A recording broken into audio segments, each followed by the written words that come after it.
ओम शांति। आज 30 मे 2026 प्रातमूल्य ओम शांति बापदादा मधुबन। आज मिष्टि मिष्टि बाबा बोलছেন যে मीठे बच्चे अपना सब कुछ ईश्वरीय सेवा में सफल कर भविष्य बना लो क्योंकि मौत सिर पर है। बाबा बोलছেন যে মিষ্টি বাচ্চারা এখন তোমার সব কিছু মানে আমাদের তন মন ধন সব কিছু ঈশ্বরীয় সেবাতে সময় সংকল্প সব কিছু ঈশ্বরীয় সেবাতে বাবা বলছেন সফল করে তোমার ভবিষ্যৎ বানিয়ে নাও, কারণ মৃত্যু এখন মাথার ওপর দাঁড়িয়ে রয়েছে। অর্থাৎ বাবা বলছেন তোমার যখন মৃত্যু হবে, মানে তুমি যখন এই শরীর ছাড়বে, তখন তো তোমার জন্য এই দুনিয়াও মৃত। তাহলে আমাদের যেই তন মন ধন বা ব্যাংক ব্যালেন্স বা যাই কিছু থাক না কেন আমাদের, বাবা বলছেন সব তো এই দুনিয়ার বিনাশ হয়ে যাবে। তাই বাবা বলছেন যে এখন যতটা পারো বাবার সেবাতে, মানে ঈশ্বরীয় সেবাতে সফল করে নাও, কারণ যেটা সফল করব সেটাই কিন্তু আমার ভবিষ্যৎ বাবা বলছেন তৈরি হয়ে যাবে। মানে কি, যেটা সফল করব ঈশ্বরীয় সেবাতে সেটা দেওয়ার জন্য তো বাবাও বাধা পড়ে গেলেন, তো বাবাকে তো সেটা রিটার্ন করতে হবে, যেটা আমি সফল করলাম বাবার সেবার জন্য। আর যেটা বাবার সেবাতে সফল করলাম না, তো সেটা তো অসফল হয়ে গেল, সেটাই দুনিয়ার বিনাশ হয়ে যাবে। কারণ বাবা বারবার ইশারা দিচ্ছেন যে বাচ্চারা লাস্টে না হলে অন্তিম সময়ে বারবার মনে মনে আসবে, পস্তাতে হবে তখন, যে বাবা বারবার ইশারা দিয়েছেন আমার এত ছিল বা এটা ছিল ওটা ছিল সব কিছু, আমার শরীর দিয়ে সেবাও করিনি ঠিক মতো, আমি মনসা সেবাও করিনি, বা আমি ধন ও কিছু সেবাতে লাগাইনি, বা আমি সময় সংকল্পকেও নষ্ট করেছি ব্যর্থভাবে। তো এইটা যাতে লাস্টে না হয়, মানে পস্তাতে না হয়, তাই বাবা বলছেন এখনই সফল করে ভবিষ্যৎ বানিয়ে নাও। प्रश्न होच्छे ज्ञान सुनते हुए भी बच्चों में उसकी धारणा क्यों नहीं होती है। बाबा बोलছেন জ্ঞান শুনেও বাচ্চাদের মধ্যে ধারণা কেন হয় না। উত্তর হচ্ছে क्योंकि विचार सागर मंथन करना नहीं आता है। কারণ বাবা বলছেন কেন বাচ্চাদের জ্ঞানের ধারণা হয় না, জ্ঞান শুনলেও, কারণ বিচার সাগর মন্থন করে না, তাই না। যেমন বাবা বলেন না, খাবার খেয়ে গরু যেমন, বাবা উদাহরণ দেন মুরলিতে, গরু যেমন খাবার খাওয়ার পরে যদি ওইটা জাবর কাটে, তখন বোঝা যায় যে গরু সুস্থ আছে, আর যদি জাবর না কাটে তাহলে বোঝা যায় যে গরুটা অসুস্থ। ঠিক সেরকমই বাবা বলছেন যে তুমি বিচার সাগর মন্থন করছো না, তার মানে তো তুমি অসুস্থ মানে কি, জ্ঞানের ধারণা হবে না। জ্ঞানের ধারণা না হলে তো আমার চিন্তা টেনশন ডিপ্রেশন কিছুই যাবে না, তাই না। আমার বিকারও দূর হলো না, আর আমার উঁচু পদও হবে না।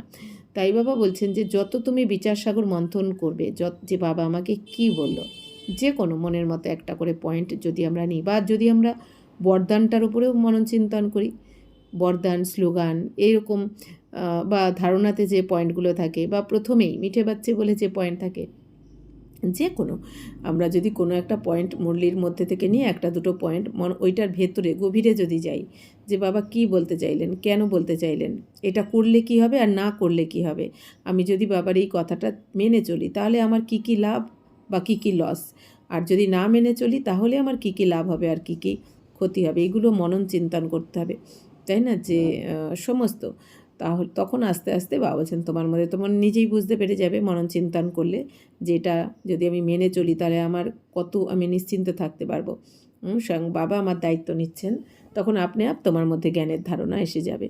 তো বুद्धि योग देह और देह के संबंधों में लटका हुआ है।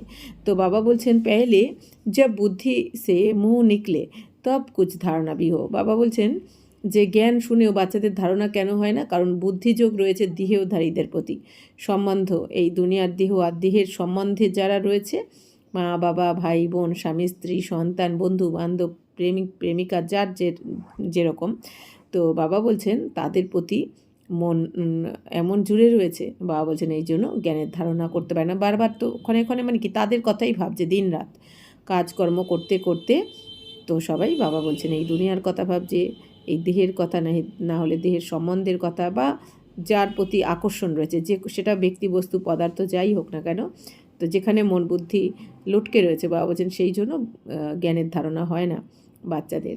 তো বাবা বলছেন এখন প্রথমে এই বুদ্ধি থেকেই মোহ বার করতে হবে। এই দুনিয়ার যে কোনো কিছুর প্রতি মোহ হতে পারে, ব্যক্তি বস্তু পদার্থ, তো যেখানে মোহ কী করে বুঝবো, যে ব্যক্তি বস্তু পদার্থের কথা আমার বারবার মনে আসছে, বারবার আমার দিন রাত স্মরণে ওইটাই আসছে, তার মানে বুঝতে হবে সেখানে আমার অনেক মোহ রয়েছে। তো সেই মোহ এখন মন বুদ্ধির দ্বারা ত্যাগ করতে হবে। তবে কিছু জ্ঞানের ধারণা করতে পারবে।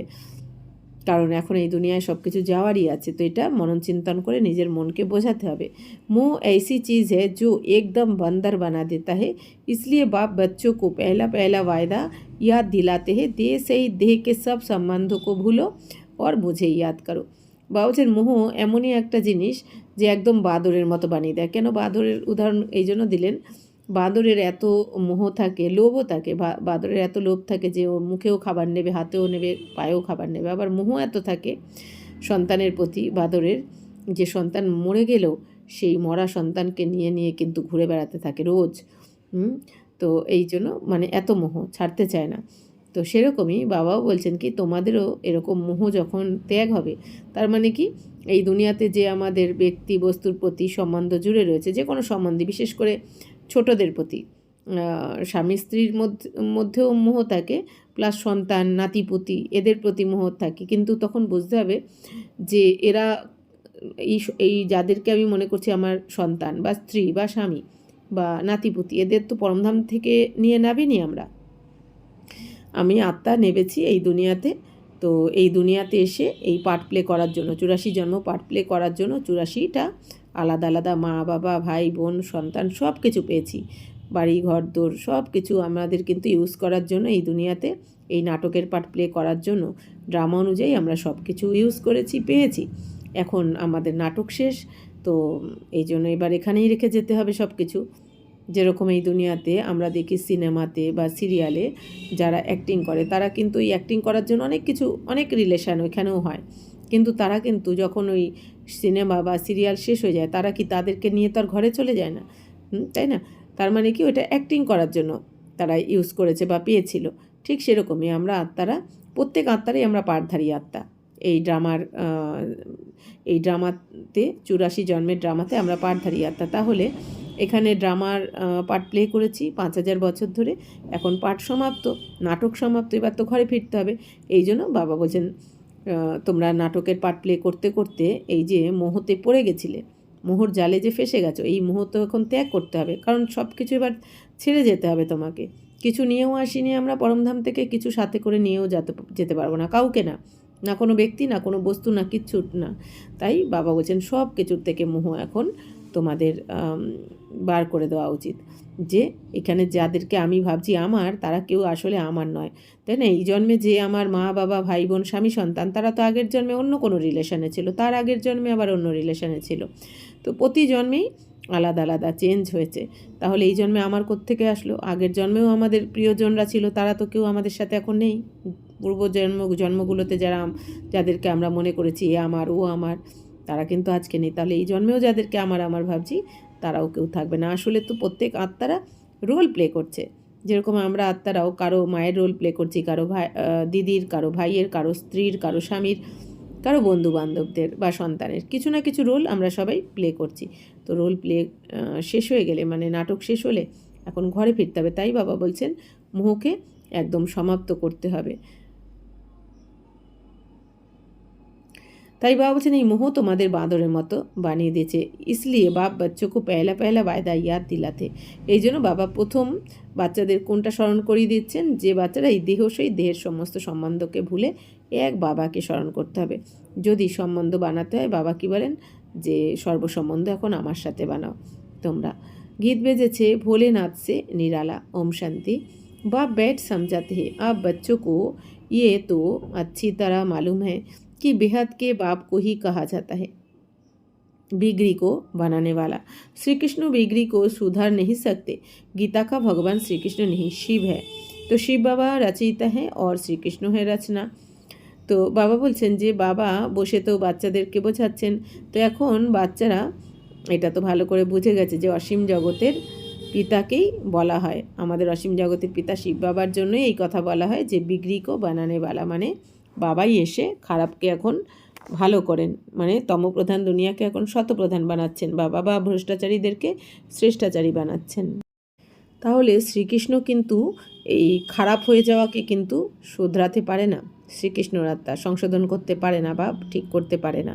ঠিক কে করে দেন? খারাপ হয়ে যাওয়াটাকে শিব বাবা করেন। তো গীতার ভগবান শ্রীকৃষ্ণ নয়, শিব বাবা বলছেন গীতার ভগবান হলেন শিব। কারণ শ্রীকৃষ্ণ তো থাকবেন সত্যযুগে, শ্রীকৃষ্ণ তো দাপরে আসেনি, আর গীতা তো লেখা রয়েছে দাপর থেকে। আর গীতাও কে লিখেছেন? ব্যাসদেব আর তার ছেলে সুখদেব, আর তারপর আরও নানা জনে, হাজার জনে এসে ওই গীতার যে শ্লোক লিখে দিয়েছেন। তাহলে সেটা তো ভগবানুবাচ নয়, কিন্তু লেখা আছে ভগবানুবাচ, কিন্তু লিখেছেন তো ওগুলো দেহধারীরা। তাই বাবা বলছেন এখন শিব ভগবান এসে এই সঙ্গমে এসে, বাবা এসে আমাদের এই শ্রেষ্ঠ যে জ্ঞান শোনাচ্ছেন, এই জ্ঞানের দ্বারাই, জ্ঞান থেকেই গীতা কথা এসেছে। তো জ্ঞান বা গীতা বা গীত একই, সব একই ব্যাপার।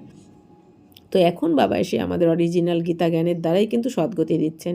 গীতার জ্ঞানের দ্বারাই সদ্গতি, কিন্তু দাপর থেকে যে গীতা লেখা রয়েছে ওই গীতা পড়ে তো কারো সদ্গতি হয়নি, কারণ এটা মানুষের লেখা, দেহধারীদের লেখা, ভগবানের নয়।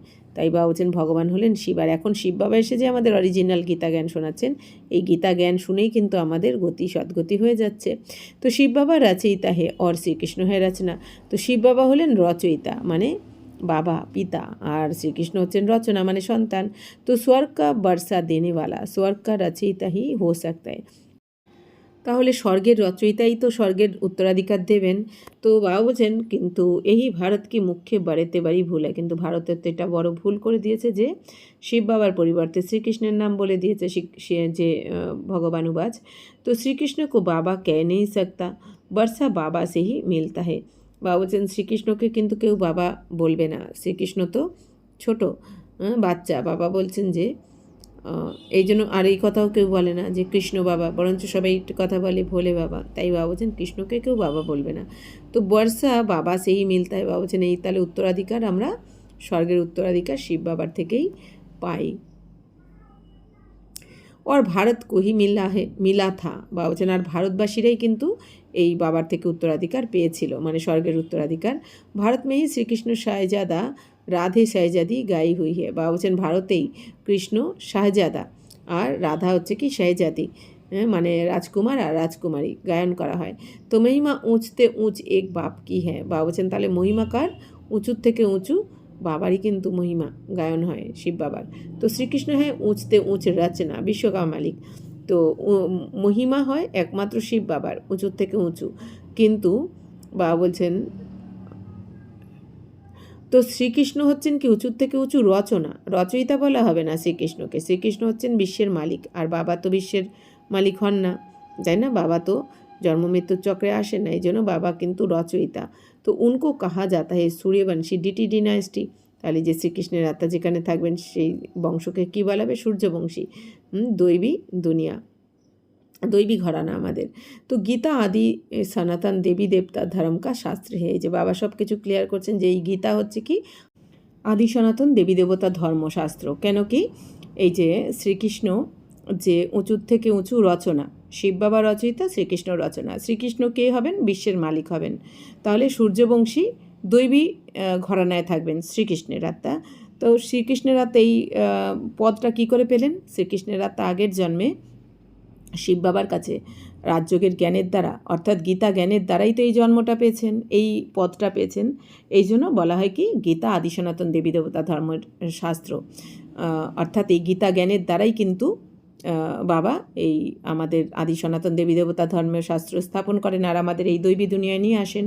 তো সত্যযুগ মে তো কিসকো জ্ঞান শোনায়া নেই হ্যাঁ। বলছেন সত্যযুগে কিন্তু কাউকে জ্ঞান শোনানো হবে না। সঙ্গম পারি বাপনে শোনায়া হ্যাঁ। তো সত্যযুগে শ্রীকৃষ্ণ কাউকে জ্ঞান শোনাবে না, জ্ঞান শোনানো হবে সঙ্গমে, শিব বাবা শোনাবেন, সেটা শ্রীকৃষ্ণ শোনাবেন না। শ্রীকৃষ্ণ তো নিজেই শুনবেন বাবার কাছে, এই রাজযোগের জ্ঞান শুনে, মানে গীতা জ্ঞান শুনেই তো এই দৈবী পদ পাবেন। চিত্র মে ভি পেহলে ইয়ে সিদ্ধ করনা হে। তাহলে বাবা বলছেন এই চিত্রর মধ্যেও এইটা তোমাদের প্রমাণ করতে হবে যে সঙ্গমে বাবা এসে এই গীতা জ্ঞান শুনিয়েছেন, আর এই গীতা জ্ঞানের দ্বারাই শ্রীকৃষ্ণ জন্ম হয়েছে বা বিশ্বের মালিক হয়েছেন। तो दोनों के चित्र देते हैं। गीता का भगवान ये रचयिता है जो पुनर्जन्म रहित है, ना कि শ্রীকৃষ্ণ রচনা। বাবা বলছেন তাহলে দুটো চিত্রই দিতে হবে, যে গীতার ভগবান হচ্ছেন কে? শিব বাবা, যিনি রচয়িতা, আর যিনি পুনর্জন্ম রহিত, মানে যিনি পুনর্জন্মে আসেন না, তাই না, নিরাকারী। আর শ্রীকৃষ্ণ তো রচনা, শ্রীকৃষ্ণের তো জন্ম মৃত্যু দুই হয়েছে, তো উনি শ্রীকৃষ্ণ হচ্ছেন সন্তান, শ্রীকৃষ্ণ রচয়িতা নয়, রচনা। तो तुम जानते हो शिव बाबा ही हीरे तुल्य बनाते हैं, गाया भी जाता है हीरे তুল্যে করি তুল্য। বলছেন তোমরা এখন জেনে গেছো যে শিব বাবা হচ্ছেন কি হিরে তুল্য বানানো, আমাদের এখন করিতুল্য হয়ে গেছিলাম, এখন হিরে তুল্য বানাচ্ছেন। बच्चों की बुद्धि में ये रहना चाहिए कि बाप का फरमान है तुम मुझे याद करो और बरसे को याद करो। তো বাবা বলছেন যে বাচ্চাদের বুদ্ধিতে এটা থাকা উচিত, কিন্তু যে বাবা বলছেন, বাবার আদেশ কি এখন, যে বাচ্চারা তোমরা আমাকে স্মরণ করো, মানে এক বাবাকে স্মরণ করো আর উত্তরাধিকারকে স্মরণ করো, অর্থাৎ আমাদের এক আত্মা মনে করে পরমাত্মাকে স্মরণ করব যত, তত আমাদের বিকর্ম বিনাশ হবে। আর আমাদের অবশ্যই কর্মযোগীও, কর্ম করতে করতেও বাবার স্মরণেই থাকতে হবে। আর মন বুদ্ধি যেন বাবার কাছে থাকে, বাবা যেরম বলেছেন সেই জ্ঞানের মনন চিন্তন করতে করতেই যেন আমাদের যে কোনো কর্মই করি না কেন মন বুদ্ধিতে এই জ্ঞান থাকবে আমাদের। তাই বাবা বলছেন যে আর বাবার সাথে যোগযুক্ত হয়ে কর্ম করতে হবে। আর বাবা বলছেন উত্তরাধিকারকে স্মরণ করো তোমাদের, বা সদর্শন চক্রধারী তোমরা যে হবে, তো বিষ্ণু চতুর্ভুজকে স্মরণ করো। তো বাবা বলছেন তো ওয়া হে বিহাত কা বাপ, তো বাবা শিব বাবা হচ্ছেন কি অসীম জগতের পিতা, মানে দুনিয়ায় যত আত্মা আছে সমস্ত আত্মার পিতা শিব বাবা। তো কৃষ্ণ তো হ্যাঁ হাত কা মালিক, আর শ্রীকৃষ্ণকে তো অসীম জগতের বাবা বলা হবে না, শ্রীকৃষ্ণ তো সীমিত জগতের মালিক, মানে স্বর্গের মালিক। तो भल विश्व का राजा बनता है, শিব বাবা তো রাজা নেই, হ্যাঁ না, তো শ্রীকৃষ্ণ কিন্তু বিশ্বের রাজা হয়, শিব বাবা কিন্তু রাজা হয় না, কারণ শিব বাবা জন্ম মৃত্যুর চক্রেও আসে না, আর শিব বাবা হচ্ছেন কি অকর্তা, মানে শিব বাবা যেহেতু কোনো কর্মে আসেন না, এই জন্য কর্মের ফল সুখ বা দুঃখ ভোগ করেন না কখনো, তাই না, এই জন্য অকর্তাও বলা হয় শিব বাবাকে। তো বাবা রাজা হন না, বাবা রাজা বানান।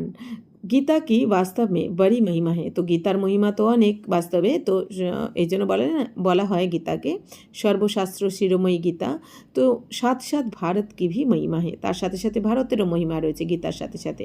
তো ভারত সব ধর্ম বালো কা বড়া তীর্থ है, তো বাবা বলছেন এই যে এত ধর্ম রয়েছে দুনিয়াতে, তো সমস্ত ধর্মের মধ্যে ভারত হচ্ছে সবথেকে বড় তীর্থ।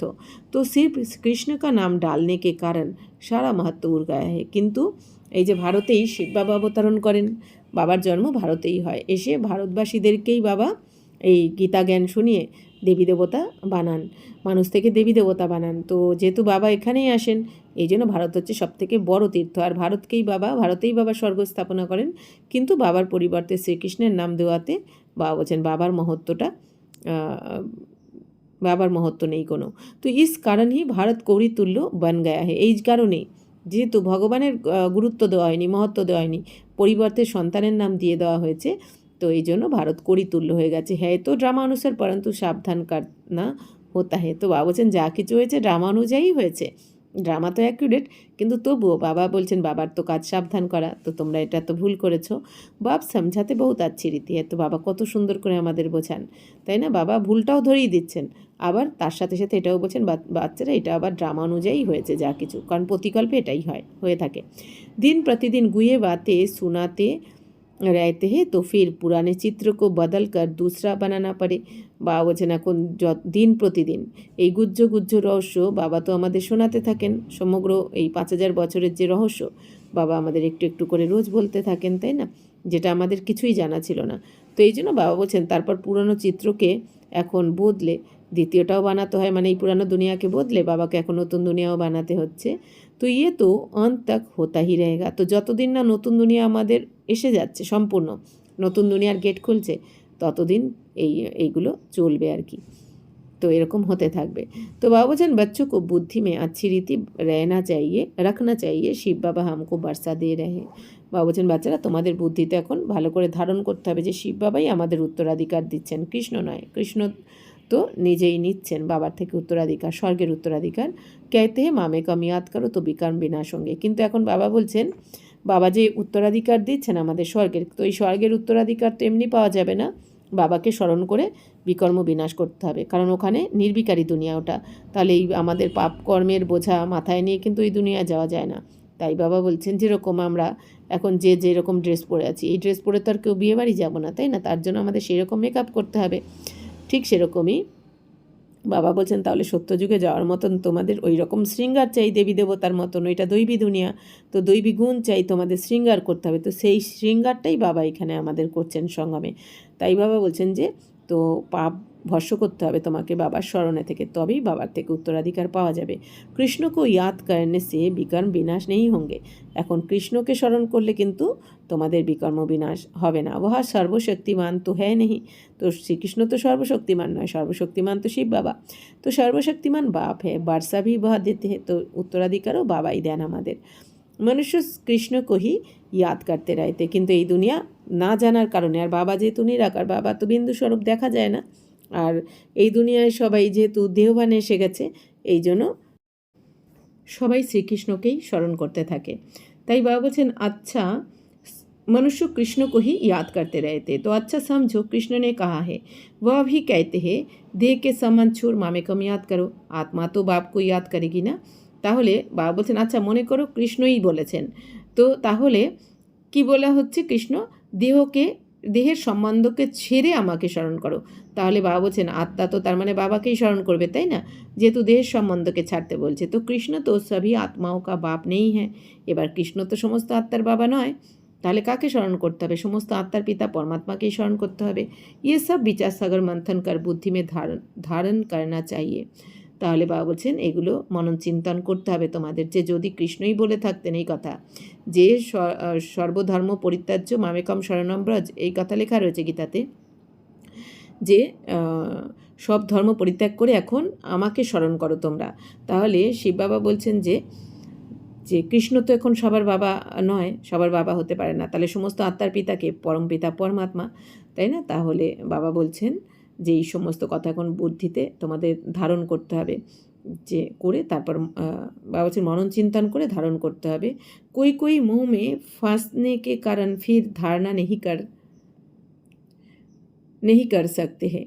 বাবা বলছেন কোনো বাচ্চারা মোহতে ফেসে যাওয়ার কারণে, মানে কোনো দেহধারী বা হচ্ছে এই দুনিয়াতে দেহধারীদের মোহতে ফেসে যাওয়ার কারণে ধারণা করতে পারে না। কারণ এই জ্ঞানের ধারণা করতে গেলে আমাদের আত্মিক স্থিতিতে থাকতে হবে, বুদ্ধি অনেক পবিত্র হতে হবে। বুদ্ধি যত পবিত্র হবে তবেই কিন্তু জ্ঞানের ধারণা হবে। অপবিত্র বুদ্ধিতে বাবা বলছেন এই জ্ঞান ধারণ হবে না, রাখাই যাবে না, মনেই থাকবে না, তাই না, বুঝতেও পারবে না, বুঝতে পারলেও মনে থাকবে না, ধারণ হবে না অপবিত্র বুদ্ধি হলে। তাই বাবা বলছেন তুম গাতে আয়ে হো और संग तुर आप संग जोड़ेंगे, मेरा तो एक दूसरा ना कोई। বাবা বলছেন বাচ্চারা তোমরা কিন্তু 2500 বছর ধরে গায়ন করেছো যে আমরা বাবা আসলে আর সমস্ত সঙ্গ ত্যাগ করে এক আপনার সঙ্গেই জুড়বো, মানে বাবার সাথে তোমরা জুড়বে, তোমরা প্রতিজ্ঞা করেছো যে তোমাদের তো কি, যে আমার তো এক, দ্বিতীয় কেউ নয়, তাহলে কে সেই এক? শিব বাবা আমাদের পরমাত্মা। পরন্তু মোহ ফির ऐसी चीज़ है जो एकदम बंदर बना देते। বাবা বলছেন কিন্তু তোমরা কথা দিয়েছো বাবাকে, কিন্তু মোহ এমন যে এত কড়া যে তোমাদের একদম বাদর বানিয়ে দিয়েছে। বাবা কীরকম বলছেন আমাদের, তাই না। তো বান্দার মে মোহ और লোভ বহুত होता है। তো বাঁদরের মধ্যে বাবা বলছেন যেমন মোহ থাকে, লোভ থাকে, হ্যাঁ বললাম না যে বাঁদর মরা বাচ্চাকেও নিয়ে ঘুরতে থাকে, এত মোহ, ছাড়তে চায় না। আর লোভও প্রচুর থাকে, মানে মুখে হাতে পায়ে খাবার নিয়ে বসে থাকবে এই রকম। তো তাই বাবা বলছেন আমাদেরও তো এরকমই হয়ে গেছে না স্বভাব চরিত্র দাপর থেকে, তাই বাবা বলছেন বাঁদরের সাথে তুলনা করছেন। তো এই যে অনেকে প্রশ্ন করে থাকে যে আচ্ছা তাহলে কি এই যে আমরা যে পড়াশোনা করেছি যে বাঁদর থেকে, মানে ওই শিম্পাঞ্জি থেকে মানুষ হয়েছে, এই প্রশ্নটা অনেকে করে থাকে। শিম্পাঞ্জি বা ওই যে যেটা হনুমানের মতন দেখিয়ে দেওয়া হয়, বইতে পড়া হয়েছে, তা কিন্তু সেটাও কীরকম, বাবা এই যে কী বলছেন আমাদের, আসলে ওইটা কেন দেখানো হয়েছে? এরকম হয় নাকি যে কোনো হনুমান বা বাঁদর কখনো মানুষ হয়ে যায় কি? কিন্তু তাহলে তো হলে তো এখনও হতো, তাই না। আগেকার দিনে যদি হয়ে থাকতো এরকম, ওই শিম্পাঞ্জির মতো 4 পেয়ে থেকে যদি 2 পেয়ে মানুষ হয়ে যায়, তাহলে সেটা তো এখনও হতো, কিন্তু এখন তো হচ্ছে না। আসলে তা নয়, বাবা বলছেন এই যে এখন আমাদের বলছেন যে বাচ্চারা তোমরা কি ছিলে, দেবী দেবতা ছিলে তোমরা, হ্যাঁ শ্রেষ্ঠ দৈবী গুণধারী ছিলে তোমরা। ছিলাম তো মানুষই, বাবা বলেন না দেবী দেবতা মানে মানুষেরই রূপ, কিন্তু দৈবী গুণ সম্পন্ন ছিলাম। আর বাবা বলছেন সেখান থেকে তোমরা বাঁদরের মতন হয়ে গেছো, মানে তো যেহেতু তোমাদের 5 বিকার ভরপুর, হ্যাঁ বাঁদরের মতন, এই জন্য বাবা বলছেন এখন বাঁদর থেকে আবার আমাদের বাবা মানুষ বানাচ্ছেন, মানুষের মতো মানুষ বানাচ্ছেন, মানে দৈবী দুনিয়ার আমাদের শ্রেষ্ঠ মানুষ বানাচ্ছেন বাবা, মানে শ্রেষ্ঠ দেবী দেবতা বানাচ্ছেন। তাই বাবা বলছেন যে এইটাই কিন্তু দাপর থেকে, এই জ্ঞান তো মনে থাকবে না, তারা ওরকম বানিয়ে দেবে।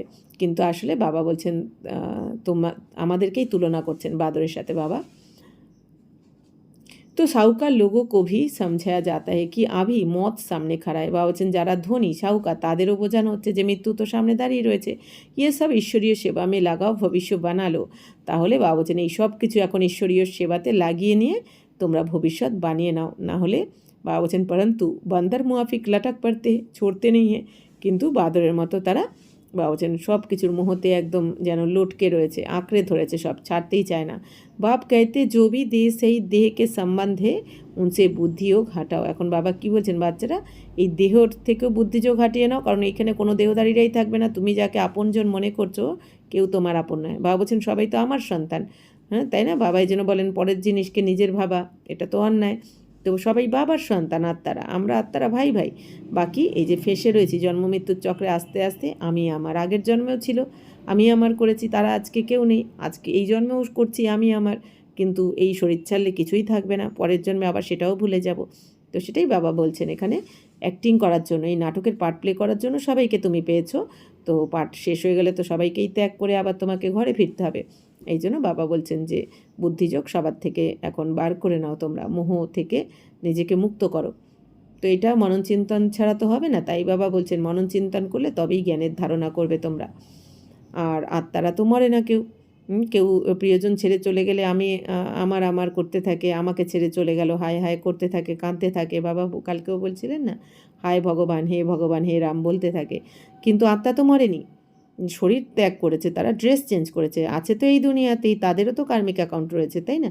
আজকে আমরা যেমন আমাদের কার্মিক অ্যাকাউন্ট চুক্ত করতে করতে কর্মাতীত অবস্থার দিকে পৌঁছাচ্ছি, ঠিক সেরকমই আমাদের সাথে যারা রয়েছে তারাও তাদের কার্মিক অ্যাকাউন্ট চুক্ত করেই তো সবাইকেই তো ঘরে ফিরতে হবে এখন।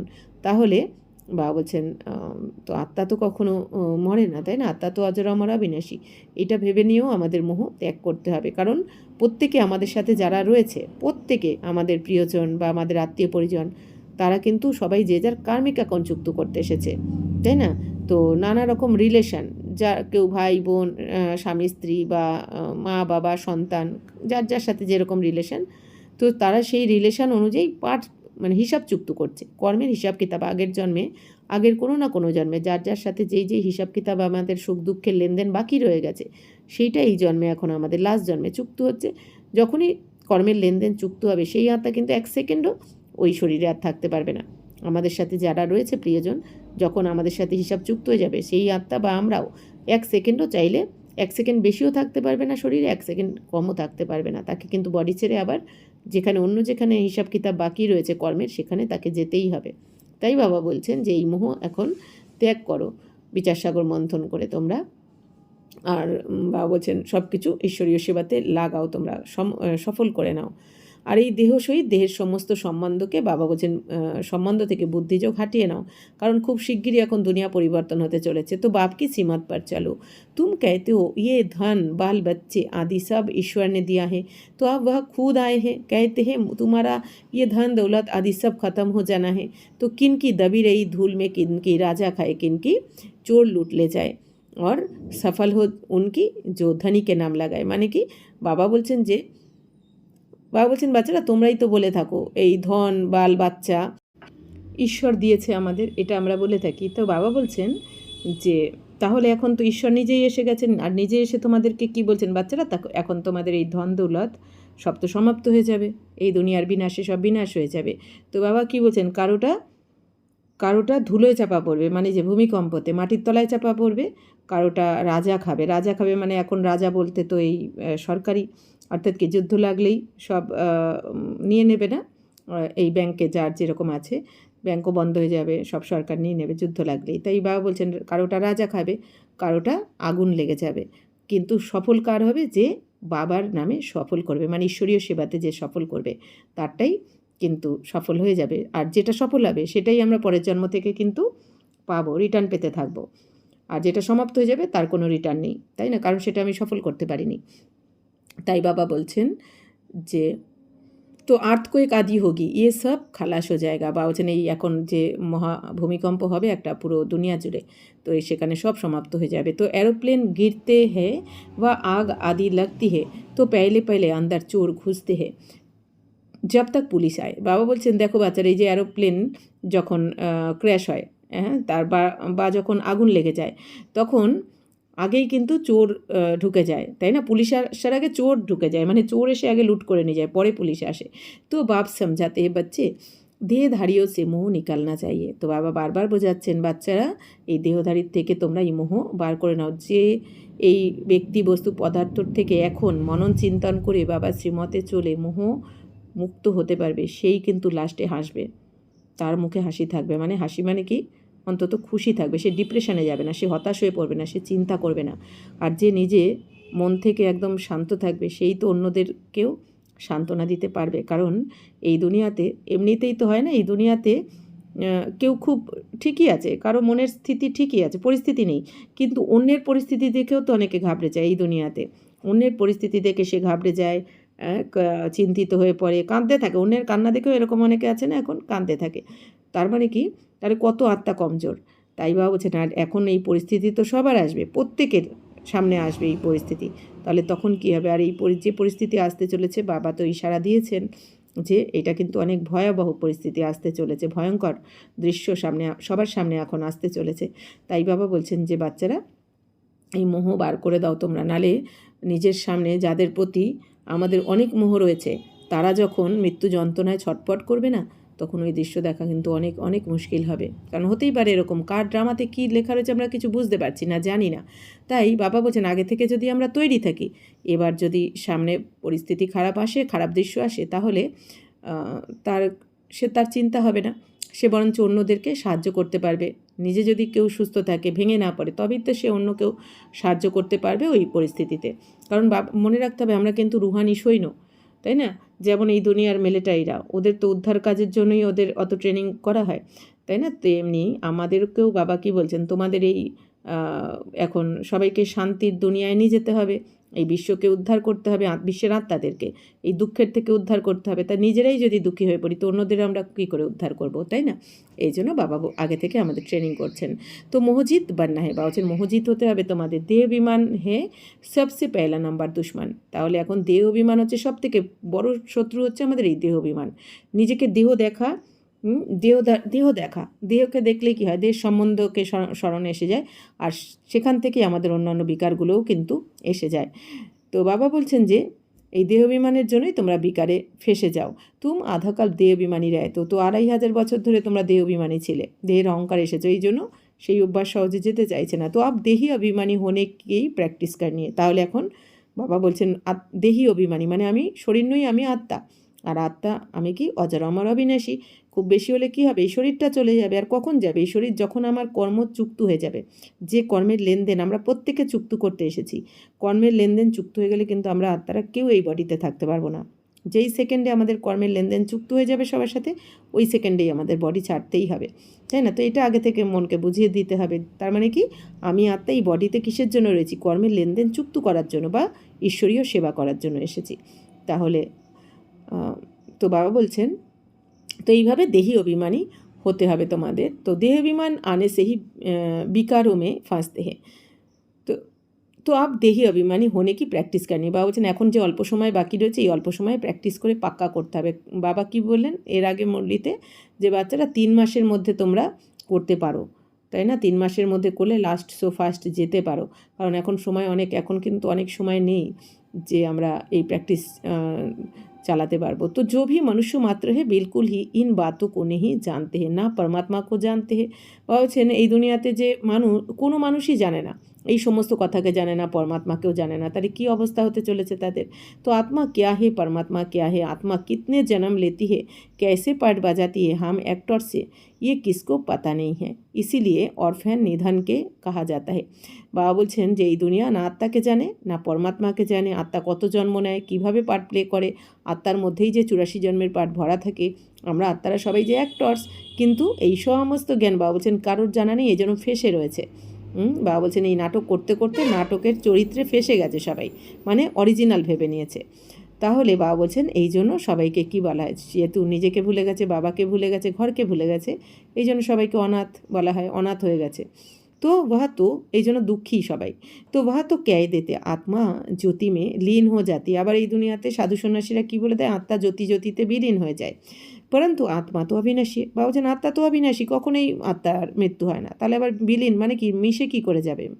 ज्योति ज्योतिते गিয়ে মিশে যাওয়া মানে কি বিনাশ হয়ে যাওয়া।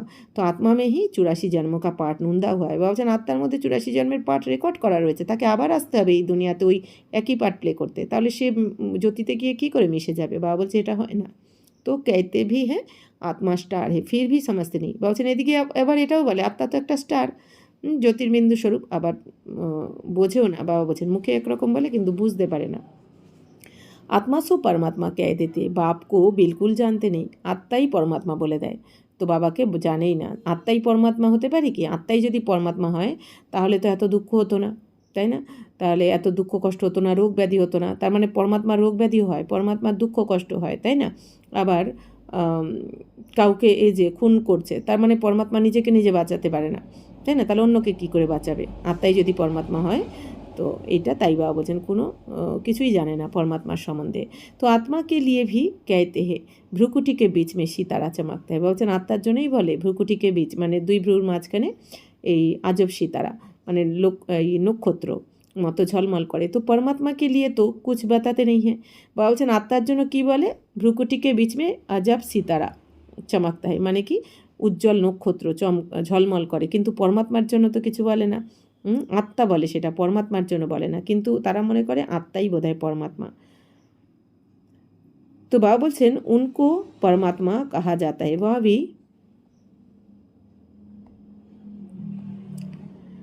तो वह भी परम धाम में रहते। बाबा বলছেন পরম পিতা পরমাত্মা তো পরম ধামে থাকেন। वह भी बिंदी है, तो বাবাও বিন্দু স্বরূপ। सिर्फ पुनर्जन्म रहते, আত্মায় পুনর্জন্ম में आती है। তো বাবা বলছেন তোমাদের তফাৎ কি আত্মা পরমাত্মার মধ্যে? আত্মা পুনর্জন্ম নিয়ে পুনর্জন্মে আসে, এই জন্য সুখ দুঃখ ভোগ করে, যেহেতু কর্ম করে এই জন্য কর্মর ফল সুখ দুঃখ ভোগ করে, কিন্তু পরম পিতা পরমাত্মা পুনর্জন্মে আসেন না, মানে জন্মও হয় না মৃত্যু হয় না, এই জন্য বাবার এই কর্মে আসেন না, এই দুনিয়াতে কর্ম আসেন না বলেন, কর্ম করতে হয় না বলে বাবা কর্মের ফল সুখ দুঃখ ভোগ করেন না। तो परमात्मा के लिए कहा जाता है ज्ञान का सागर, आनंद का सागर, पवित्रता का सागर है। तो এই জন্য পরমপিতা পরমাত্মার জন্যই কী বলা হয়? জ্ঞানের সাগর, আনন্দের সাগর, পবিত্রতার সাগর। তো দেবতাও को ये वर्षा किसने दिया? তাহলে দেবী দেবতাদের এই উত্তরাধিকার কে দিলেন? স্বর্গের উত্তরাধিকার বাবাই দিয়েছেন। তো সর্বগুণ সম্পন্ন সুলাকালা সম্পূর্ণ নির্ভিকারী মর্যাদা পুরুষোত্তম और ডবল অহিংসক। তো বাবা বলছেন এগুলো হচ্ছে দেবী দেবতাদের মহিমা। তো ইন দেবতাও জैसा अभी कोई है नहीं। তাহলে এই যে ষোলকলা সম্পূর্ণ সর্বগুণে সম্পন্ন এরকম দেবী দেবতাদের মতন এখন আর কেউই নেই, এই জন্য নিজেদেরকে কী বলে দেয়? হিন্দু। তো উनको ये वर्षा कैसे मिला ये कोई को पता नहीं है। তাহলে এই দেবী দেবতাদের মতো তো এখন কেউ নেই, কিন্তু এই দেবী দেবতারা কীভাবে উত্তরাধিকার পেয়েছিলেন এটা কিন্তু কারোর জানা নেই। বাপই আকার समझाते हैं उनको ही ज्ञान का सागर कहा जाता है। তো বাবাকেই জ্ঞানের সাগর বলা হয়, শিব বাবাকে। इस समय আকার জ্ঞান দিতে ফির প্রায় লোপ হয়ে যেতে হয়। তো বাবা জ্ঞানের সাগর যখন কিছু তো জ্ঞান শোনাবেন আমাদের, মানে তো বাবা কোন জ্ঞান শোনাচ্ছেন? আমাদের রাজযোগের জ্ঞান দিয়ে আমাদেরকে স্বর্গের উত্তরাধিকার দিয়ে যান। তো এরপর বাবা বলছেন এই জ্ঞান এখনই পাও পুরো কল্পের মধ্যে এই সঙ্গমে, এরপর কিন্তু এই জ্ঞান প্রায় লোপ হয়ে যাবে। বাবা বলছেন মানে সত্যযুগে আর তোমাদের মনে থাকবে না কিছু ড্রামা অনুযায়ী। ফির হতি হে ভক্তি, উनको জ্ঞান নেই কাহা যা সকতা। বা বলছেন এরপর দাপর থেকে আবার ভক্তি শুরু হবে, তো সেটাকে জ্ঞান বলা হবে না, কিন্তু সেটা হচ্ছে ভক্তি। তো ভক্তি আবার অনেক ধরনের হয়, নবদা ভক্তি হয়ে থাকে। তো জ্ঞান আবার পাওয়া যায় পরমাত্মার থেকে, যে জ্ঞানের দ্বারা সদ্গতি হয়। তো সেই জ্ঞান তো আর দাপর থেকে থাকবে না, এই জ্ঞান পাওয়া যাবে আবার সঙ্গমে। জ্ঞান সে তো সদ্গতি হতি है, जब दुर्गति हो তব সর্বকা সদ্গতি দাতা জ্ঞান কা সাগর আয়। বা বলছেন সবার দুর্গতি যখন হবে, সবাই যখন দুঃখী হয়ে পড়বে, তখন সবার সদ্গতি দাতা জ্ঞানের সাগর এসে তোমাদের সদ্গতি দেবেন। বাপি আকার জ্ঞান স্নান করাতে হ্যাঁ, ওয়া তো পানি কা স্নান হ্যাঁ, উসসে সদ্গতি হো নেই সকতি। বা বলছেন বাবাই এসে আত্মাদেরকে জ্ঞান স্নান করে আত্মাদেরকে পরিষ্কার করেন। আর এই দুনিয়া যেটা ওই জলের গঙ্গা স্নান করে নেয়, ওইটা তো জলের গঙ্গা। বাবা বলছেন সেখানে জলের স্নান করে শরীরকে স্নান করানো হয়, তার দ্বারা তো আত্মা পবিত্র হয় না আর সদ্গতিও পায় না। ইয়ে থোড়ি বাতে হি ধারণ করনি চাই। ভাবছেন এই ছোট ছোট কিছু কথাই ধারণ করতে হবে, বুঝতে হবে, নিজেকে বুঝিয়ে নিতে হবে। মুখ্য जो अच्छे अच्छे चित्र है वह बड़े होने चाहिए जो कोई अच्छी রীতি সমাজ যায়। বাবা বলছেন বাচ্চারা মুখ্য যে চিত্রগুলো রয়েছে আমাদের, গোলাকার চিত্র, সিঁড়ির চিত্র, ত্রিমূর্তির চিত্র আর ওই কল্পবৃক্ষের চিত্র, তো এইগুলো মুখ্য, লক্ষ্মীনারায়ণের চিত্র, এইগুলো মুখ্য চিত্রগুলো বাবা বলছেন তোমাদের এখন বোঝানোর জন্য দরকার, সবাইকে বোঝানোর জন্য এই চিত্রগুলো অবশ্যই দরকার। তো অক্ষর বাড়ে আচ্ছে হো, ভাবছেন আর সেই তার অক্ষরও যেন খুব ভালো হয়, যাতে সবাই দেখে বুঝতে পারে। তো চিত্র বানানে ভালো কইয়ে বুদ্ধি মেয়ে রাখনা চাই। তো যারা চিত্র বানাবে এই চিত্রগুলো তাদের বুদ্ধিতে রেখে বাবা এখন তাদেরকে বলছেন যে তোমাদের এই লেখাগুলো লিখতে হবে।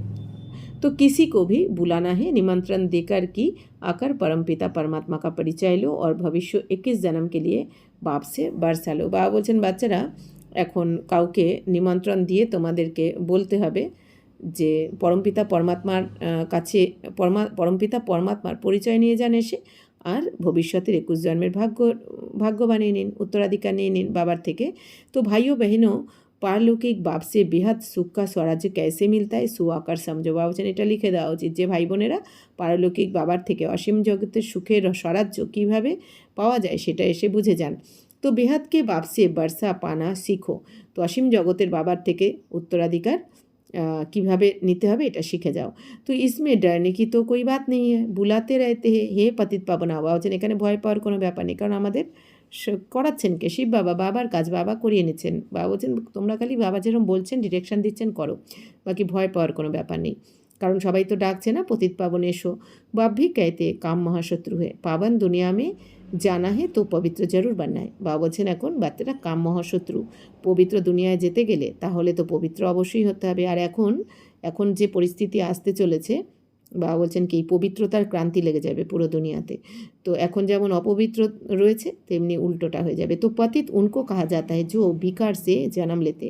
তো পতিত কাদের বলা হয়? যারা বিকারের দ্বারা জন্ম নিয়েছে। সত্যযুগ ত্রেতা মে विष होता नहीं, उनको कहा ही जाता है সম্পূর্ণ নির্বিকারী দুনিয়া। তো সত্য ত্রেতার যুগে কিন্তু এই কাম বিকারের বীজ থাকে না, কারণ ওই দুনিয়াকে বলা হয় সম্পূর্ণ নির্বিকারী দুনিয়া, স্বর্গ।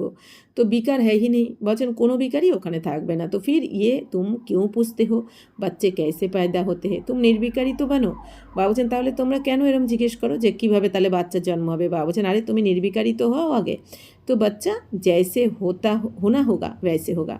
তো বাবা বলছেন যেরকম নিয়ম থাকবে ওখানের বাচ্চা হওয়ার তো সেইভাবে হবে, যোগ বলের দ্বারা হবে। তো তুমি এ পুষতে হি কিউ হো। বাবা বলছেন তোমরা এগুলো কেন জিজ্ঞাসা করো। আর অর্থাৎ কি তমপ্রধান দুনিয়া, বুদ্ধিও তমপ্রধান, প্রশ্নগুলোও সেরকমই তমপ্রধান। তাই বাবা বলছেন আগে তুমি যোগ্য তো হও, তবে ওখানে গিয়েই দেখবে। তো শিব বাবা বলছেন तो तुम बाप को याद करो तो जन्म जन्मांतर के विकर्म विनाश हो जाए, ये है ही पाप आत्माओं की दुनिया। বাবা বলছেন তোমরা বাবাকে স্মরণ করলেই তোমাদের 63 জন্মের জন্মের যে বিকর্ম, মানে 63 জন্মের যে বিকর্মের বোঝা মাথার ওপর রয়েছে তা নেবে যাবে। পাপ তো এটা তো পাপ আত্মাদের দুনিয়া, ওয়া হে পুণ্য আত্মাও কি দুনিয়া। স্বর্গ হচ্ছে পুণ্য আত্মাদের দুনিয়া, আর এইটা পাপ আত্মাদের দুনিয়া। ইয়ে আচ্ছি রীতি বুদ্ধি মে বিটানায়। তো এটা বুদ্ধিতে বসাতে হবে, মানে কি এইখানে সবাই আমরা দেহবানে রয়েছি, এই জন্য প্রতিটা কর্ম আমাদের পাপ কর্মই হচ্ছে। এই জন্য বাবা বলছেন এটা পতিত আত্মাদের দুনিয়া, আর ওইটা হচ্ছে কি পুণ্য আত্মাদের দুনিয়া মানে স্বর্গ, কারণ ওখানে আমরা সবাই আত্মিক স্থিতিতে থেকেই কর্ম করব, প্রত্যেকটা কর্ম আত্মিক স্থিতিতে থেকে হবে। এই জন্য ওখানে অকর্ম মানে কি পুণ্যকর্ম হয় স্বর্গে। तो भक्ति का फल भगवान आकर देते, बाप ही सर्वों की सदगति कर स्वर्ग का मालिक बनाते हैं। बाप कहते अब पवित्र बनो, मामे कम याद करो, ये है মহামন্ত্র। বাবা বলছেন বাচ্চারা এখন ভক্তির ফল বাবা দিতে এসেছেন, কারণ গীতাতে লেখা রয়েছে যে স্থূল জিনিস দিয়ে ভক্তি করার থেকে জ্ঞান শ্রেষ্ঠ, আর জ্ঞানের থেকে ধ্যান শ্রেষ্ঠ। তাহলে এতদিন আমরা স্থূল জিনিস দিয়েই ভক্তি করেছি, তো তার থেকে ভক্তির থেকেও কি শ্রেষ্ঠ না জ্ঞান। তো এই জ্ঞানের দ্বারাই সদ্গতি হয়। তো যে জ্ঞান আমরা বাবার থেকে এখন পাচ্ছি, এই জ্ঞানের দ্বারাই সদ্গতি, অর্থাৎ কি স্বর্গের মালিক হয়ে যাই। তো বাবা এখন বলছেন বাচ্চারা পবিত্র হও, বাবাকে স্মরণ করো, এটাই হচ্ছে মহামন্ত্র। আত্মা মনে করে বাবার শ্রীমতে চলতে হবে, বাবাকে স্মরণ করতে হবে। তো বাবার থেকে উত্তরাধিকার তো অবশ্যই পাওয়া যাবে 21 জন্মের। বাপ कहते तुम मुझे याद करो तो तुम শতপ্রধান बन जाएंगे, সিঁড়ি पर समझाना है। বাবা বলছেন সিঁড়ির চিত্রের দ্বারা বোঝাও সবাইকে যে বাবাকে স্মরণ করলে আমরা শতপ্রধান যে ছিলাম সত্যযুগে সেরকম আবার হয়ে যাব। কিভাবে আমরা সিঁড়ি নেমে তমপ্রধান হয়েছি শতপ্রধান থেকে, বাবা বলছেন এটা বোঝাও। দিন প্রতিদিন হর চিজ সুধরতি জাতি হে, ইনমে ক্লিয়ার কর লিখনা হে। বাবা বলছেন যত দিন যাবে সব কিছু একদম ক্লিয়ার করে লিখতে হবে, তোমাদের বোঝাতে হবে। ব্রহ্মার দ্বারা আদি সনাতন দেবী দেবতা ধর্ম কি স্থাপনা, কারণ ব্রহ্মার দ্বারা কিন্তু আদি সনাতন করছেন শিব বাবাই, কিন্তু ব্রহ্মার দ্বারা স্থাপনা। তো ব্রহ্মার দ্বারা আদি সনাতন ধর্মের স্থাপনা, देवी देवता धर्म स्थापना शिव बाबा করছেন। जब आदि सनातन देवी देवता धर्म था तो और कोई धर्म नहीं था। तो সত্য যুগে তো আর অন্য ধর্ম থাকবে না। जो पवित्र बनते वही पवित्र दुनिया में आएंगे। এবার এখন বাবা তো আমাদের বিধি শিখিয়ে দিচ্ছেন পবিত্র হওয়ার। এবার যারা পবিত্র হবে তারাই কিন্তু পবিত্র দুনিয়ায় আসবে, কারণ পবিত্র না হয়ে তো পবিত্র দুনিয়ায় আসা যাবে না। সব ইকট্ঠে তো নেই আएंगे, এবার সবাই একসাথেও আসবে না। যে যত বেশি পবিত্র হবে, বাবা বলছেন প্রথমে 1 নম্বর 2 নম্বর এইভাবে করতে করতে যে যত বেশি নাম্বার পাবে পবিত্রতায় আর স্থিতির দিক থেকে, পবিত্রতার স্থিতির ওপরে নির্ভর করছে আমাদের কে উঁচু পদ পাবো আর কে প্রথমে আসবো সত্যযুগে। তাই বাবা বলছেন যে সবাই একসাথে আসবে না, নাম্বার অনুযায়ী আসবে, পুরুষার্থ অনুযায়ী। তো ये भी जानते हो सतयुग त्रेता में देवी देवताएं बहुत थोड़े होते हैं, পিছে বৃদ্ধি को पाते। বা বলছেন এটাও তোমরা জানো, সত্য ত্রেতাতে কিন্তু দেবী দেবতারা খুব কম থাকে সত্যযুগে। মানে প্রথমে 9 লাখ দিয়ে শুরু, লাস্ট অবধি 2 কোটি। তারপর আবার ত্রেতাতে এসে আরও 31 কোটি নামবে পরমধাম থেকে, তাহলে টোটাল 33 কোটি। তো প্রজা মেয়ে তো ঢের হোঙ্গি। তো বাবা বলছেন কি প্রজা কিন্তু অনেক বেশি ওখানে, বা বলছেন প্রজা বেশি হবে। তো সমঝানে ওয়ালে ভি বড়ে আচ্ছে চাইয়ে, তো যারা বোঝাবে তাদেরও তো ভালো করে ধারণ করতে হবে, তবেই বোঝাতে পারবে। তো বলো বেহাতকে বাপসে আকারকে বর্ষালো, তাহলে এটা বলো যে অসীম জগতের বাবার থেকে এসে এখন এই উত্তরাধিকার নিয়ে নাও। কারণ বাবা বলছেন এই দুনিয়াতে যারা এই লৌকিক পিতা, যারা সীমিত জগতের পিতা, তো তাদের থেকে সীমিত বর্ষাই পাওয়া যায়, অল্প কিছু পাওয়া যায়। আর বাবা হচ্ছেন অসীম জগতের পিতা, এই জন্য উত্তরাধিকারটাও অসীম জগতের, মানে 21 জন্মের জন্য। जिसको पुकारते हो হে বাবা, হে বাবা উনকা বাস্তব में नामी शिव है। বাবা বলছেন তোমরা যাকে ডেকেছো বাবা বলে, ভোলে বাবা বলে, আসলে বাস্তবে তার নাম তো শিব।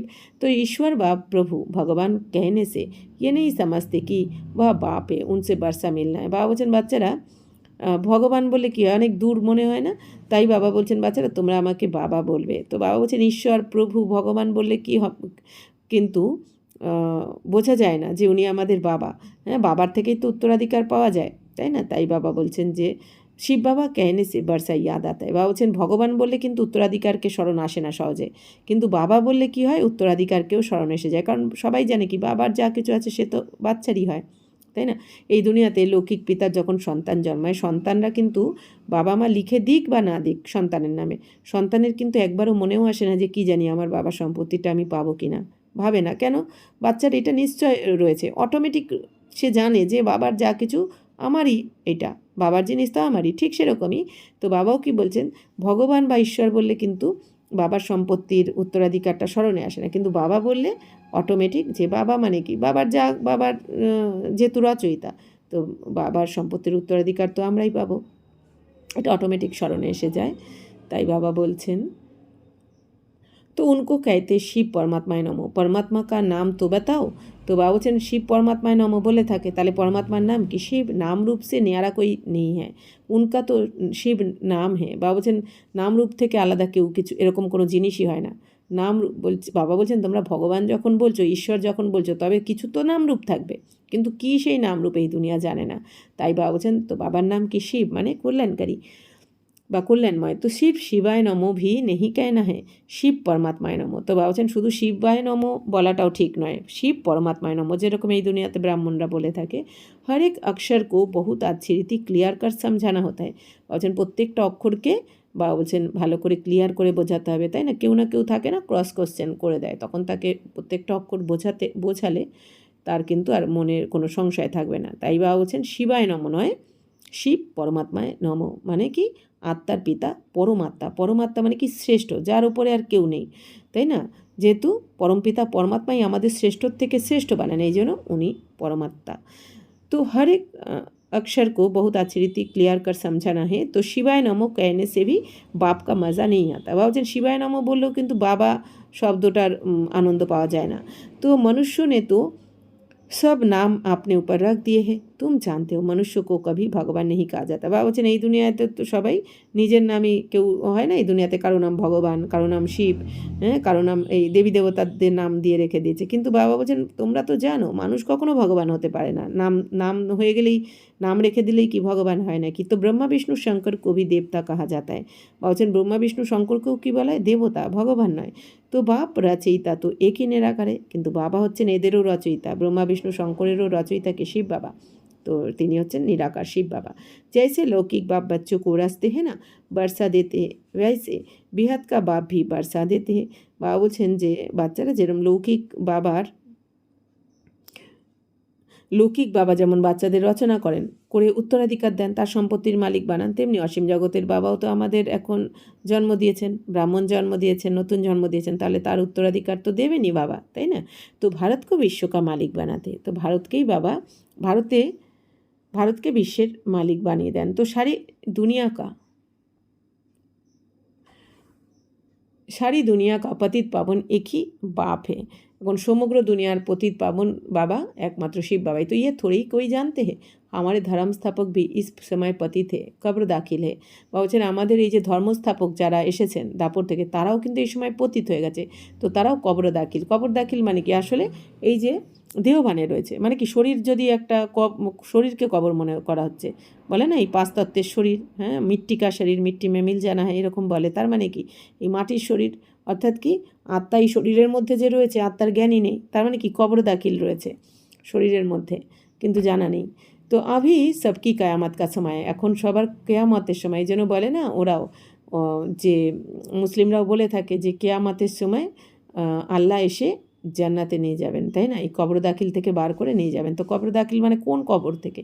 আসলে এই যে আমাদের দেহভানকে ত্যাগ করিয়ে, যে আমি আত্মাই শরীরের মধ্যে এতদিন না জানার কারণে যেন কয়েদি হয়েই তো ছিলাম, তাই বাবা বলা হচ্ছে যে এখন কেয়ামতের সময় মানে বিনাশের সময় বাপই আকার সবকো উঠাएंगे, তো বাবাই এসে সবাইকে উঠাবে মানে জাগাবেন, যেমন আমরা জেগেছি। তো কেয়ামতকে সময় হি খুদা ভগবান আতে হে, তো তারাও বলে থাকে যে কেয়ামতের সময় মানে বিনাশের সময় খুদা বা ভগবান আসেন। খুদা মানে কি? হ্যাঁ, जो खुद आकर अपना परिचय देते उनको कहते खुदा, अर्थात बाबा भगवान निजे एसे जखन निजेर परिचय दें এই জন্য তাকে खुदा বলা है।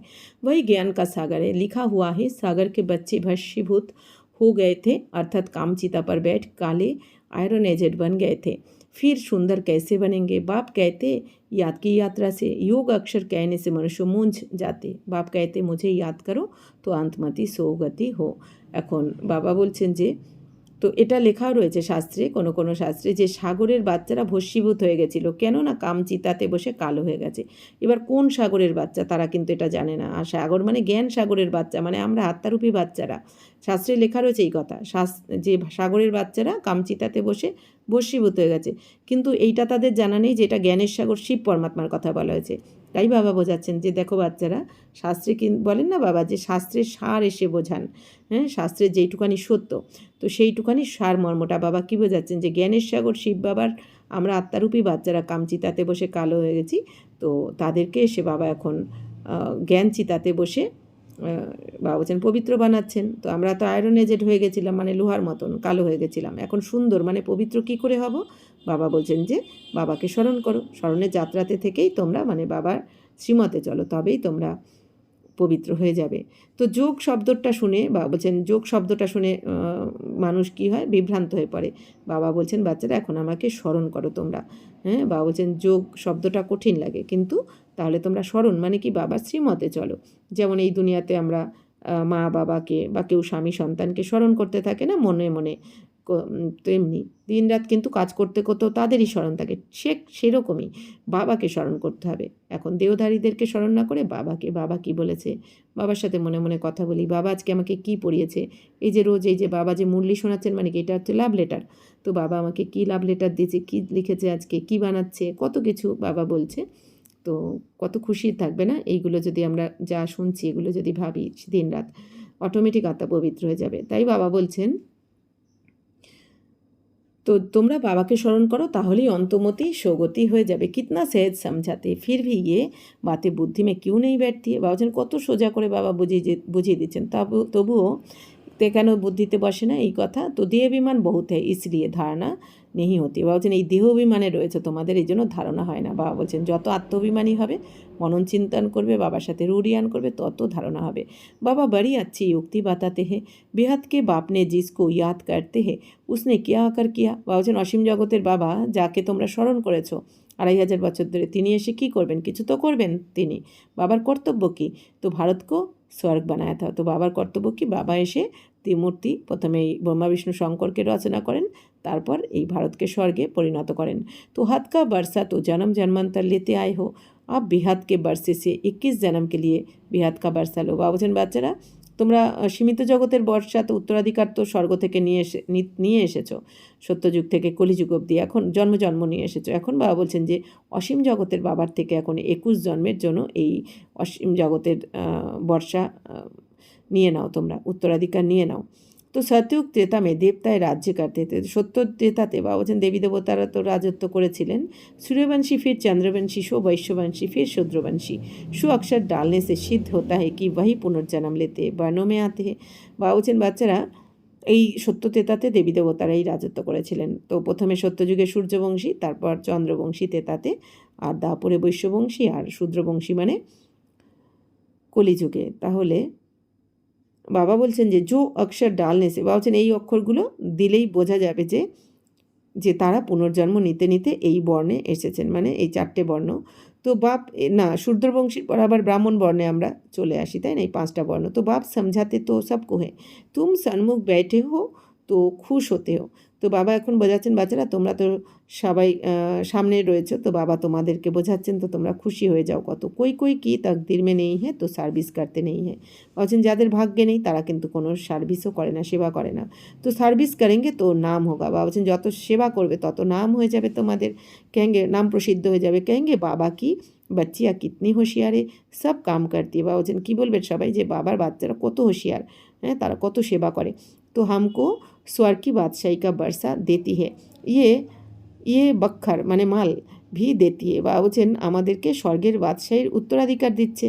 বাবার বাচ্চারা এসে তো আমাদের মালামাল করে দিচ্ছে না, বাবার থেকে আমরা মালামাল হচ্ছি, তো আমরা আবার এই সেবা করে তাদেরকেও বানিয়ে দিচ্ছি। তো ইয়ে চিত্র হে अंधों के आगे आईना, इनमें জাদু আদি কি বাত হি নেই হ্যাঁ। বাবা বলছেন বাচ্চারা, বাবা বলছেন এই যে চিত্র, এই চিত্র কি অন্ধের আগে যেন আয়না, মানে বাবা যে চিত্র বানিয়েছেন সেবার জন্য, বলছেন এই চিত্র দেখিয়ে যখন বোঝাবে তখন এই সবাই তো অজ্ঞান অন্ধকারে রয়েছে, তারা যেন তখন নিজেদেরকে জানতে পারবে। আয়নায় যেমন নিজের মুখ দেখা যায়, তাই না, নিজের মুখ চেহারা দেখা যায়, তেমনি বাবা বলছেন এই চিত্র দেখে যখন তোমরা বোঝাবে তখন তারা যেন নিজের আয়নাতে নিজের মুখ দেখবে। তার মানে কি তারাও নিজেকে চিনতে পারবে যে আমি আসলে তাহলে এই শরীরের ভেতরে থাকা আমি এক আত্মা, তাই না, এই আর আমার আত্মার পিতা পরমাত্মা। তাই বাবা বলছেন যে তো এখানে জাদুর ব্যাপার, কোনো কিছু জাদুর ব্যাপার নেই, জ্ঞানের কথা।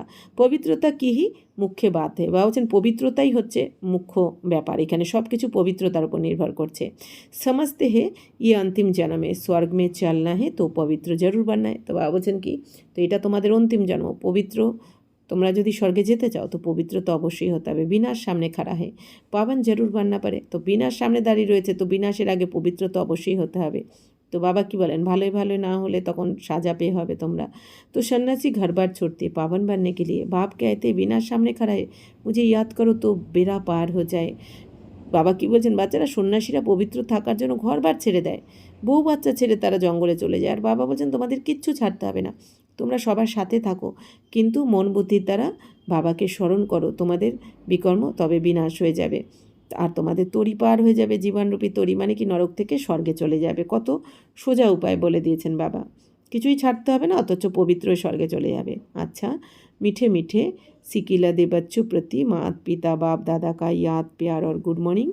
रूहानी बाप की रूहानी बच्चों को नमस्ते, हम रूहानी बच्चों की रूहानी मात पिता बाप दादा को याद प्यार गुड मॉर्निंग और नमस्ते नमस्ते नमस्ते। थैंक यू बाबा, शुक्रिया। धारणा के लिए मुख्य सार, विनाश के पहले अपना सब कुछ सफल करना है, ये कयामत का समय है, इसलिए पावन जरूर बनना है। বাবা বলছেন বাচ্চারা বিনাশের আগে নিজের সব কিছু সফল করে নিতে হবে, তো এখন হচ্ছে বিনাশের সময়, এই জন্য পবিত্র অবশ্যই হতে হবে। देहधारियों से मोह निकल मोहजित बनना है, देह अभिमान जो पहला नंबर दुश्मन है उस पर विजय पानी। বাবা বলছেন দেহধারীদের থেকে এখন এই মোহ বার করে দিতে হবে, তোমাদের মোহমুক্ত হয়ে মোহজিত হতে হবে।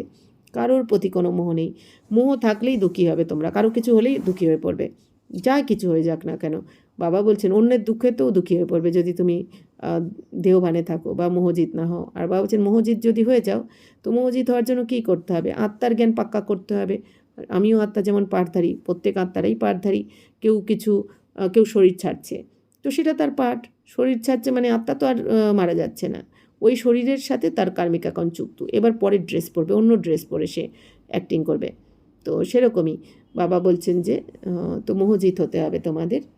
তো দেহ अभिमान जो पहला नंबर दुश्मन है उस पर विजय पानी है और सब संग तोड़ बाप से बुद्धियोग जोड़ना है। বলছেন অন্য সব সঙ্গ ত্যাগ করে এক বাবার সাথে बुद्धिर जोग जुड़ते हैं। वरदान याद के मंत्र द्वारा संकल्प और कर्म में अविनाशी सिद्धि प्राप्त करने वाले सिद्धि स्वरूप भवो।